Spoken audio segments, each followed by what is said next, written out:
We downsized our home as part of a plan to move overseas. We were living in a 3,000 square foot suburban townhouse with a big basement for storage and a two-car garage filled to the brim with everything but cars. We were planning to ship our things overseas in a shipping container, so we had to make definitive choices about what we wanted to keep and then sell or give away the rest. So we got rid of about 2/3 of our possessions and we moved the rest to a storage space awaiting shipping overseas. Downsizing things like furniture is easy. We only kept what we had a sentimental attachment to or what we really liked, and we got rid of the rest. Gave most of it away, sold some online for a fraction of what we paid. An important point to understand if you are planning to downsize is that most used furniture and household items have no real resale value, so don't count on selling very much. In a lot of cases, it can be even difficult to find someone to take things that you want to give away. So this downsizing was actually a valuable exercise that we wouldn't have done if it hadn't been forced upon us by our planned move. Since we had plenty of space to store things in the townhouse, that space filled up with stuff that we wouldn't likely ever need or use.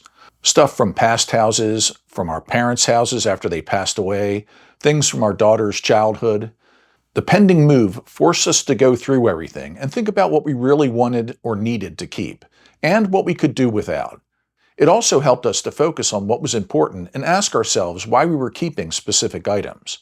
The value of culling our things was also reinforced by the experience of clearing each of our parents' houses after they passed away a few years before our downsizing. Places that they had lived for more than 40 years each, using dumpsters to hold the stuff cleared out from their basements and garages. It was a really depressing and tedious experience that we didn't want to put our daughter through when we passed away.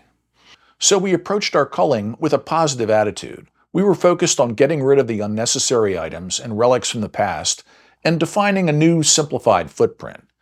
Now, as a disclaimer, before we get any further, this is our experience. Other people may have an entirely different experience when they downsized or right-sized, so keep that in mind as you hear our story. Also, if you find this kind of content useful, please like this video and subscribe to our channel. And subscribe to our free newsletter that covers post-work life issues. So we went off on our overseas scouting trip, but eventually we decided to return to the US and remain residents of the US. We decided to maintain a downsized footprint in the US. We moved from the big townhouse into a 2-bedroom condo that we had lived in when we were younger, and we had been renting out for the last 15 years or so. We address our ongoing wanderlust by taking slow travel trips overseas and spending about half the year away from home. You've all heard about the benefits from downsizing or right-sizing. In our experience, many of the benefits are true. We have a smaller space with no outdoor maintenance requirements at a fraction of the cost of our previous home. It's less stressful and requires less work to clean and maintain, which gives us more time to focus on other things. Since we travel a lot, it's great that we can easily leave the condo unattended for months at a time and not really worry about security or making the place look lived in.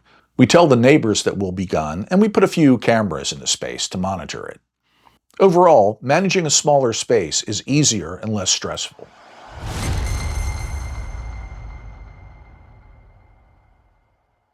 However, there are a number of issues that have prompted us to look at upsizing a bit.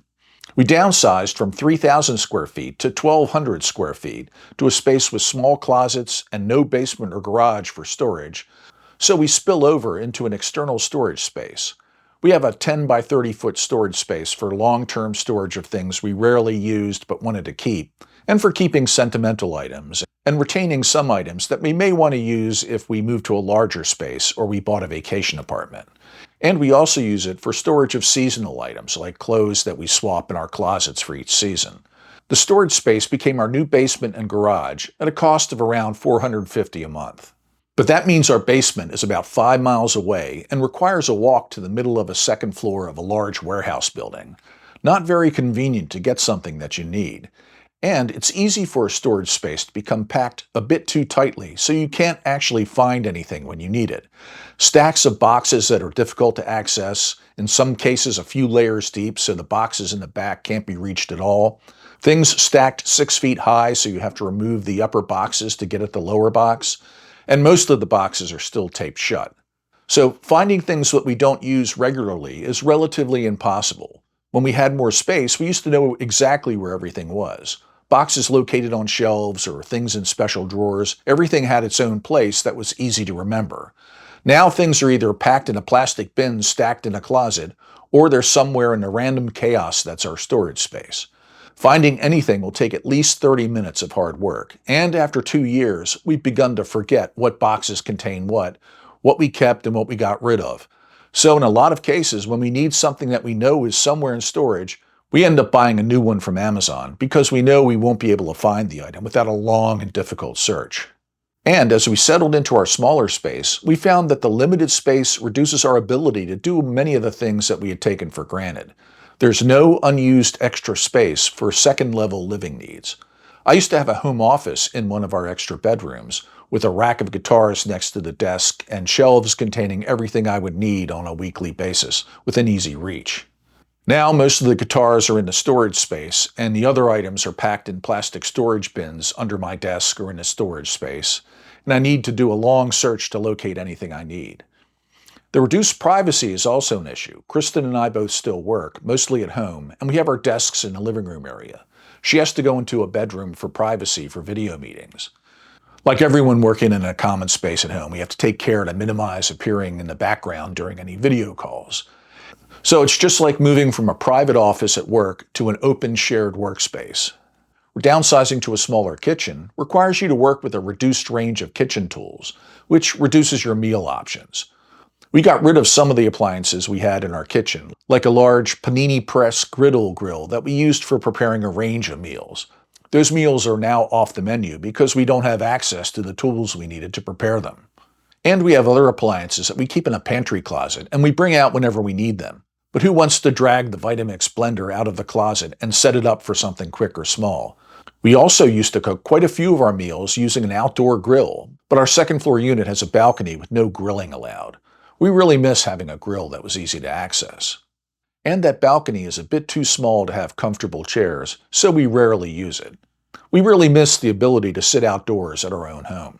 We used to have an additional freezer and food storage in the basement. It's a requirement for any Costco member.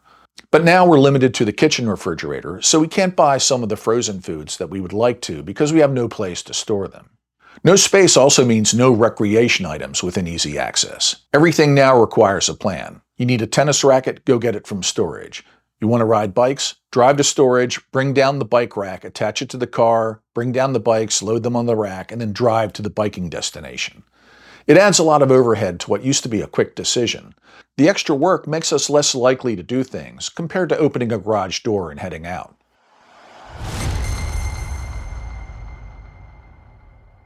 So it looks like we downsized a bit too much for our current needs, and we're now looking for a slightly larger place. Maybe we'll be back to a smaller apartment in 10 years, but we need something that's a little bit bigger that fits our current needs.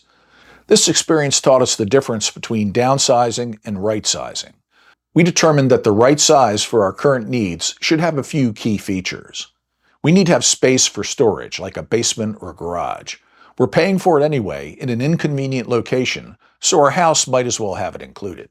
We decided we need more space and more rooms for each of us to have an office and for use as a guest bedroom. At least 3 instead of 2. 4 would work even better.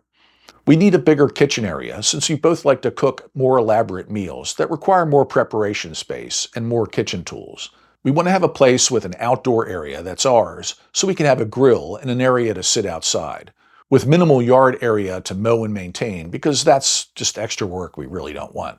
Some room to build a sauna would be really nice. And we have a range of other issues that we want to make sure is covered in any new place that we get, like minimal maintenance, a master bedroom on the first floor in a less dense area. Personal preferences, but those are important for us. We did some searching to see about the experiences of others who downsized a bit too much, and saw that our experience was not uncommon. There were a number of frequent issues that we found.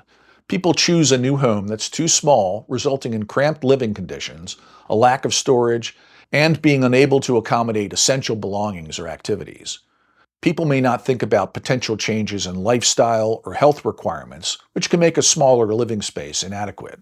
People get rid of items that they end up needing, so they have to buy another, or they regret getting rid of items that had sentimental value. If you like to entertain or host guests, moving to a smaller space can negatively impact your social life.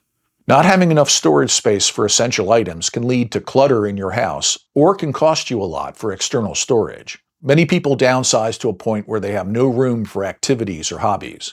Some people report regretting moving to a lower-cost area that's too far away from retail, healthcare facilities, or their social connections. People talk about making hasty decisions without proper planning, and it gets them in trouble in the end. Prioritizing minimalism or cost savings over comfort can lead to an uncomfortable living environment. And for older adults or people with mobility issues, downsizing without properly considering accessibility features can make daily living difficult. Let us know about your downsizing experience in the comments, both good and bad. And please like and subscribe to our channel, and subscribe to our newsletter. The link's in the description. Thanks for watching.